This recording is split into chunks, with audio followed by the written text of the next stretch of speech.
नमस्ते, मैं हूं इंदु आहूजा और आज मैं आपको बताने वाली हूँ वट सावित्री के बारे में कि किस तरीके से आपको इसकी पूजा करनी है और क्या उपाय करने हैं। हालांकि जो कुछ लोग होंगे वो उसको 6 जून 2024 को मनाएंगे, जो कि अमावस वाला दिन होता है, और कई लोग जैसे खास तौर पे जो महाराष्ट्र का होता है वहां पे वो पूर्णिमा पे मनाया जाता है, जिसको कि वट सावित्री पूर्णिमा भी कहा जाता है या सावित्री वट पूर्णिमा के नाम से भी वो जाना जाता है। और वो आ रहा है 21 तारीख को, तो एक 6 जून को अमावस पे आ रहा है और 21 को आ रहा है। तो कई लोग इसको अमावस पे करेंगे, कई लोग इसको पूर्णिमा पे करेंगे। तो अब मैं आपको बताने वाली हूँ जो अमावस पे करने वाले, इस पे आपको क्या करना है। जो व्रत होता है ये सुहागिन महिलाएं रखती है और कई महिलाएं अपने बच्चों के लिए भी रखती हैं। जो कंसीव करना चाह रही है, जो ऑलरेडी जस्ट अभी प्रेग्नेंट हुई है, वो भी करती है। लेकिन जो प्रेग्नेंट है उनको इस दिन व्रत अवॉइड करना चाहिए। आगे देखिए, आपकी इच्छा या घर में आपके जैसे फॉलो होता है वैसे करें। आप बाकी की पूजा आप जरूर से कर सकते हैं। ऐसा माना जाता है कि जो वट का जो पेड़ होता है, जिसको कि बरगद का पेड़ भी कहा जाता है, उसकी जो शाखाएं होती है और जो उसकी लटाएं होती है, उसको सावित्री का रूप माना जाता है। ये भी माना जाता है कि सावित्री ने घोर तपस्या करके अपने पति सत्यवान को रमयाज से वापस ले लिया था। तो इसीलिए जो महिलाएं होती है वो आज के दिन इसकी पूजा करती हैं, ताकि वो अपने पति की लंबी उम्र की कामना कर सके और सब कुछ उनके जीवन में अच्छे से स्मूथली चले। तो अब ऐसे दिन पे करना क्या होता है, सबसे पहले तो क्या करना होता है कि इसमें स्नान करके सुबह जैसे दुल्हन कैसे तैयार होती है इस तरीके से तैयार होना होता है। फिर यहाँ पे मूर्ति लेनी होती है सत्यवान और सावित्री की। अगर मूर्ति नहीं मिलती है तो खुद से भी कई लोग वहां पे बना लेते हैं। और जो पेड़ होता है वहां पे जाना होता है। फिर क्या करना होता है, वहां पे आपको लेके जाना होता है बांस का पंखा।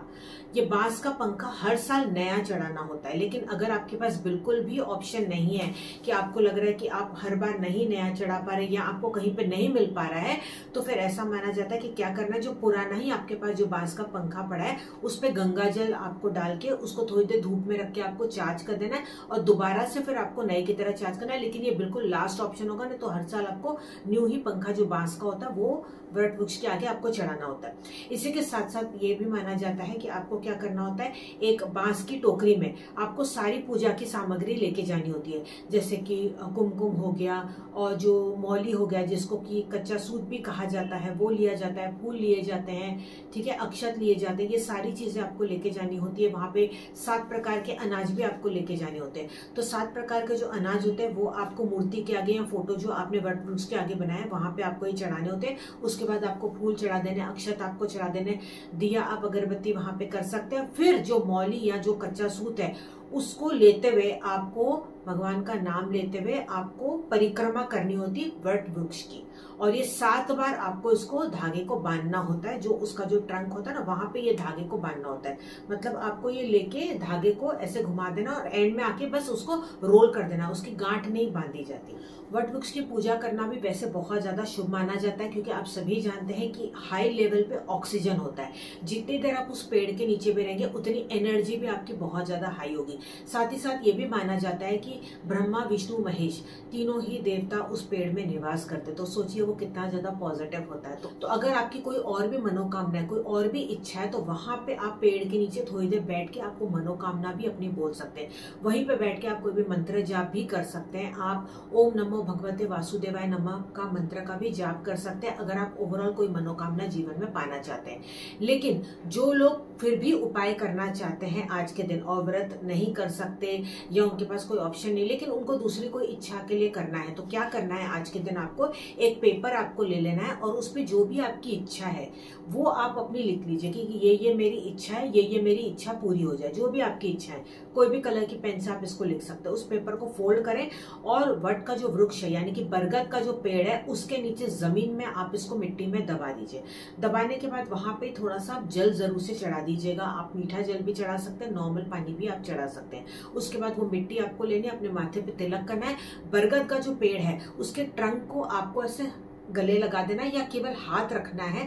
हाथ रख के अपनी इच्छा अपनी बोल देनी है और सीधा आपको घर आ जाना है। जो व्रत नहीं कर रहे हैं तो भी ये वाला उपाय कर सकते हैं, जो मैंने लास्ट वाला उपाय बताया। ये बहुत ही शक्तिशाली उपाय है।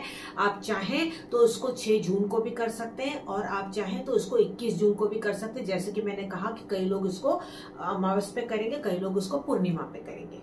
जो भी लोग ये व्रत रखते हैं, ऐसा माना जाता है कि नमकीन से इस व्रत को नहीं खोला जाता, कोई भी मीठी चीज यानी कि मिठाई खा के आपको ये व्रत खोलना होता है। नॉर्मली ऐसा माना जाता है कि ये जो आपका व्रत होता है ये दूसरे दिन आपको सुबह खोलना होता है, लेकिन कई लोग भूख को कंट्रोल नहीं कर पाते तो वो रात को ही व्रत खोल देते। तो जैसे भी आपके घर में फॉलो होता है वैसे आप कर सकते हैं। जो पंखा आपने चढ़ाया था वो पंखा आपको क्या करना है, कई लोग क्या करते हैं कि 2 पंखे चढ़ाते हैं, एक वहीं पे छोड़ के आते हैं, एक वो घर पे लेके आते हैं। अब आपके यहाँ कैसे होता है आप वो देख लीजिएगा। आप क्या कर सकते हैं, एक पंखा भी लेके जा सकते हैं और कई लोग उसी को वापस भी लेके आते हैं, बाद में उसी पंखे से अपने पति को पंखा भी देते हैं, पति का आशीर्वाद लेते हैं, बड़े बुजुर्ग का घर में आके आशीर्वाद लेते हैं। ठीक है। और इसके साथ साथ आपको आज के दिन इस बात का जरूर से ध्यान देना है कि आपको पूरे दिन में जितना हो सके आपको अवॉइड करना है कि किसी के साथ आपकी बहस ना हो, किसी के साथ आपका झगड़ा ना हो। जितना हो सके आप मौन में रहें उतना अच्छा है। व्रत आपके यहाँ कैसे करते हैं आप वो देख लीजिएगा। कई लोग क्या करते हैं, निर्जला व्रत भी करते हैं। अगर आप पीरियड्स में हैं तो ऐसे में व्रत आप जरूर से कर सकते हैं, लेकिन पूजा पाठ आप बिल्कुल भी नहीं कर सकते। और प्रेग्नेंट लेडीज, जैसे कि मैंने पहले भी बताया था कि प्रेग्नेंट जो भी लेडीज हैं उनको एक्चुअली आज के दिन तो अवॉइड करना चाहिए, क्योंकि ऐसे में आपकी सेहत या आपके बच्चे पे असर ना पड़े। तो आप वो अपने हिसाब से फिर आप डिसीजन ले लीजिएगा, बेटर रहेगा। लेकिन अवॉइड करेंगे तो वो ज्यादा अच्छा है। एक साल आप स्किप भी कर सकते हैं। आज के दिन जितना हो सके जरूरतमंद को आप दान जरूर से करें। अब वो कोई भी चीज का हो सकता है, वो पानी का हो सकता है, खाने की कोई भी चीज होती है, या आपके यहाँ कोई सफाई कर्मचारी आते हैं, कोई भी गरीब है, जितना हो सके आज अपने हाथ से आप दान जरूर से कीजिएगा। ये छोटी छोटी टिप्स है जिसको आप जरूर से फॉलो कीजिएगा। और मैं उम्मीद करती हूँ कि आपको ये वीडियो पसंद आए तो लाइक और कमेंट करके मुझे जरूर बताइएगा, मुझे बहुत ज्यादा खुशी होगी। चैनल पे नए आए हैं, इस तरह के वीडियोस आप देखना चाहते हैं तो चैनल को सब्सक्राइब जरूर से करें। नीचे रेड कलर का बटन है, पास में बेल बटन को प्रेस करना बिल्कुल भी ना भूलें। जो काले रंग की बेल होती है ना उसको आपको प्रेस करना होता है ताकि आपको नोटिफिकेशन मिल पाए। ये फ्री ऑफ चार्ज है और एक ही बार केवल आपको सब्सक्राइब करना होता है, बार बार नहीं करना होता है। आप मुझे फेसबुक इंस्टाग्राम पे फॉलो कर सकते हैं। अलग से एक्स्ट्रा टिप्स आप और पाना चाहते हैं तो आप हमारे व्हाट्सएप कम्युनिटी को भी ज्वाइन कर सकते हैं। नंबर आपको हमारे वीडियो में मिल जाएगा। नमस्कार।